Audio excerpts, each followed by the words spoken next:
السلام علیکم ورحمۃ اللہ وبرکاتہ۔ آج کا لیسن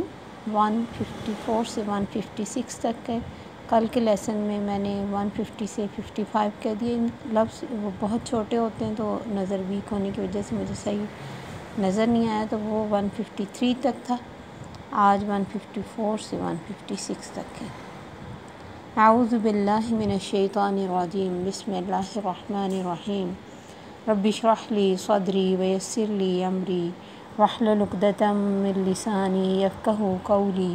رب زدنی علما اللہم فقہنا فی الدین۔ ولما سکت عن موسیٰ الغضب، اور جب ٹھنڈا ہوا موسیٰ سے غصہ، اخذ الالواح، پکڑ لیا تختیوں کو، وفی نسختہا، اور اس میں تحریر تھی، ہدی ورحمہ، ہدایت تھی اور رحمت تھی، للذین ہم لربہم یرہبون، ان لوگوں کے لیے جو اپنے رب سے ڈرتے ہیں۔ واختار موسیٰ قومہ، اور چن لیا موسیٰ نے اپنی قوم سے 70 رجلا لمیقاتنا، 70 افراد ہماری ملاقات کے لیے۔ فلما اخذتہم الرجفۃ، تو جب پکڑ لیا ان کو ایک زلزلے نے، قال رب لو شئت اہلکتہم من قبل، کہا ہے میرے رب اگر چاہتا تو ہلاک کر دیتا تو ان کو اس سے پہلے، وإیاش، اور مجھ کو بھی، اتہلکنا، کیا تو ہلاک کرتا ہے ہم کو، بما فعل السفہاء، ساتھ اس کے جو کیا بیوقوفوں نے، منا، ہم میں سے، ان ہی الا فتنتک، نہیں ہے یہ مگر تیری آزمائش، تضل بہا من تشاء، تو بھٹکا دیتا ہے اس کے ساتھ جس کو تو چاہے، وتہدی من تشاء، اور تو ہدایت دیتا ہے جس کو تو چاہے، انت ولینا، تو ہی دوست ہے ہمارا، فاغفر لنا، پس بخش دے ہم کو، وارحمنا، رحم کر ہم پر، وانت خیر الغافرین، اور تو ہی سب سے بڑھ کر معاف کرنے والا ہے، واکتب لنا فی ہذہ الدنیا حسنہ، اور لکھ دے ہمارے لیے اس دنیا میں بھلائی، وفی الآخرۃ حسنہ، اور آخرت میں بھی، انا ہدنا الیک، ہم نے رجوع کیا، توبہ کی تیری طرف، قال عذابی، فرمایا میرا عذاب، اصیب بہ من اشاء، پہنچاؤں گا میں اس کو جسے میں چاہوں گا، ورحمتی وسعت کل شیء، اور میری رحمت چھائی ہوئی ہے ہر چیز پر، فساکتبھا للذین یتقون، تو عنقریب میں لکھوں گا اس کو ان لوگوں کے لیے جو تقوی کرتے ہیں، ویؤتون الزکاۃ، اور زکوٰۃ دیتے ہیں، والذین ہم بآیاتنا یؤمنون، اور وہ لوگ جو ہماری آیات پر ایمان رکھتے ہیں۔ موسیٰ علیہ السلام نے سامری جادوگر سے بھی معاملہ پوچھا تو اس نے بھی ایک بات بنائی کہ میں نے، جیسے روایات میں مشہور ہے کہ جبرائیل علیہ السلام نے جب دریا میں، سمندر میں راستے بنائے تھے تو ان راستوں سے اس نے کوئی گھاس اکٹھی کی اور اس کو بچھڑے کے منہ میں رکھا تو وہ بولنا شروع ہو گیا، تو اس نے بھی ایسے ہی کہا میں نے مٹھی لی اور میں نے رکھا، جس طرح بنی اسرائیل نے ایک بات بنا لی تھی کہ ہمیں بوجھ بڑا لگتا تھا زیور کا، ہم نے ایک جگہ پھینکا تو بچڑا اس نے بنا لیا اور کہہ دیا تمہارا الہ ہے، اور ہم بھول گئے، تو ایسی ہی اس نے ایک بات بنائی، تو موسیٰ علیہ السلام نے کہا چلا جا، فاذهب فإن لك في الحیاة أن تقول لا مساس، تو یہ تکلیف دنیا میں تجھے کہ تو کسی کو اپنے کو ہاتھ نہیں لگانے گا، یہ جو چھوت چھات آج تک انڈیا میں ہیں،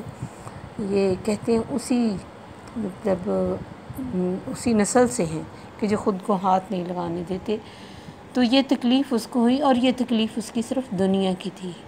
اور آخرت میں اس کی تکلیف الگ ہوگی جس نے شرک کی ابتدا کی قوم میں۔ موسیٰ علیہ السلام نے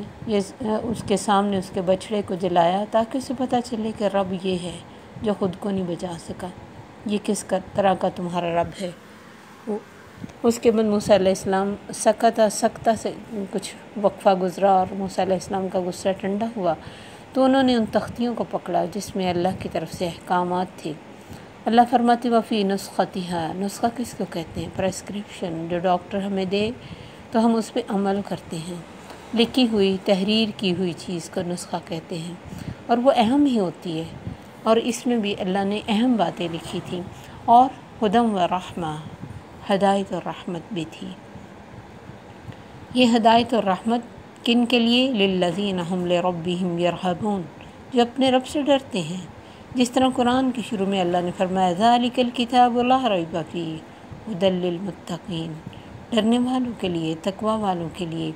تو یہ ہدایت اور رحمت ہے، اور یہ رحمت دنیا میں اللہ نے ہر ایک پہ جاری کی ہوئی ہے،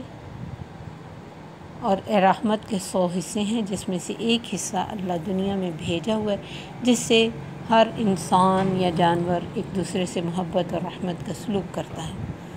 وَاخْتَارَ مُوسَىٰ قَوْمَهُ 70 رَجُلًا لِمِيقَاتِنَا، موسیٰ علیہ السلام نے اختیار، مختار، یہ سارے لفظ اسی سے ہیں کہ موسیٰ علیہ السلام نے اپنی قوم سے 70 لوگوں کو چنا، کہ ایک تو وہ بچڑے کی پوجا کے بعد ان کو قتل کیا گیا، اور اس کے بعد جو رہ گئے ان کو توبہ کرنے کے لیے اپنے ساتھ کوہ طور پہ لے کے گئے۔ وہاں جا کے انہوں نے مطالبہ کیا کہ ہمیں تو اللہ کو دیکھنا ہے، اور یہ سب کا نہیں تھا، کچھ لوگوں کا بیچ میں مطالبہ تھا کہ ہمیں اللہ کو دیکھنا ہے، اور 70 اس لیے مارے گئے کہ ظاہر ہے وہ بھی اس بات پہ راضی ہوں گے۔ فَلَمَّا أَخَذَتْهُمُ الرَّجْفَةُ، تو ان کے اس مطالبے کی وجہ سے موسیٰ علیہ السلام تو ظاہر ہے اس طرح کے مطالبے کو پورا نہیں کر سکتے، تو ان کو ایک غصہ اور عاجزی ہوگی، تو اللہ نے ایک زلزلہ بھیجا جس سے یہ سب 70 کے 70 مارے گئے۔ تو موسیٰ علیہ السلام نے دعا کی، قال ربی لو شئت اہلکتہم من قبل وایجازا، وہ پریشان ہو گئے کہ میں اپنی قوم کو جا کے کیا جواب دوں گا، کہاں گئے وہ لوگ؟ تو انہوں نے کہا اللہ اگر تو چاہتا ان کو پہلے بھی مار سکتا تھا کہ مجھ پہ الزام نہ آتا، اور مجھے بھی مار سکتا، تیرے لیے کوئی مشکل نہیں، تجھے کوئی روکنے والا نہیں، لیکن اب میں اپنی قوم کو جا کے کیا جواب دوں، کیا کہوں، کہاں گئے یہ لوگ، اور کیسے وہ مانیں گے؟ اور ان کو پتہ تھا کہ کس طرح کی قوم ہے۔ اتہلکنا بما فعل السفہاء منا، یا اللہ تو ہلاک کر رہا ہے ہمیں، تو نے ہلاک کیا ہمیں کچھ بیوقوفوں کی بیوقوفی کی وجہ سے۔ ان ہی الا فتنۃ، یہ تیری آزمائش ہے۔ یہ مطالبہ تو ان کا برا ہی تھا، بے شک اس میں کوئی شک نہیں، لیکن وہ ان کی بیوقوفی بھی تھی، ناسمجھی اور بے عقلی تھی کہ انہوں نے یہ مطالبہ کیا۔ اب یہ تیری طرف سے آزمائش ہے، تضل بہا من تشاء، تو اس کے ساتھ جسے چاہے بھٹکا سکتا ہے اور جسے چاہے ہدایت دیتا ہے۔ یعنی یہ آزمائش کے بعد یہ چاہیں گے تو ان کو ہمیشہ کے لیے ہدایت مل جائے گی، اور چاہیں گے تو بھٹکے ہی رہیں گے۔ اور یہ کہ کوئی انسان اگر ہدایت لینا نہ چاہے تو پھر اللہ بھی کیوں دے؟ تو اس لیے اللہ فرماتے نا وہ بھٹکاتا ہے جسے، انہوں نے کہا تو بھٹکاتا ہے جس کو تو چاہے، تو اللہ دیکھتا ہے کہ کون بھٹکنا چاہتا ہے، اللہ اسے بھٹکا دیتا ہے، اور جو ہدایت لینا چاہے اسے ہدایت دیتا ہے۔ انت ولینا، تو ہی ہمارا دوست ہے، فاغفر لنا، ہمیں بخش دے، ورحمنا، اور ہم پہ رحم بھی کر، بخشش کے ساتھ ساتھ رحم بھی مانگا، وانت خیر الغافرین، اور تو بہترین بخشنے والا ہے۔ تو اللہ تعالیٰ نے موسیٰ علیہ السلام کی دعا کو قبول کیا اور ان کو دوبارہ زندگی دے دی۔ وَاکْتُبْ لَنَا فِی هَٰذِهِ الدُّنْیَا حَسَنَةً، اور پھر دنیا کی بھلائی کے ساتھ آخرت کی بھلائی بھی مانگی موسیٰ علیہ السلام نے، اسی طرح کی دعا جو نبی صلی اللہ علیہ وسلم کے ذریعے اللہ نے ہمیں بتائی کہ ربنا آتنا فی الدنیا حسنۃ وفی الآخرہ حسنۃ وقنا عذاب النار۔ لوگ کہتے ہیں دین پہ عمل کرنا اب مشکل ہے، تو یہ دین تو دنیا کے ساتھ ساتھ چلتا ہے۔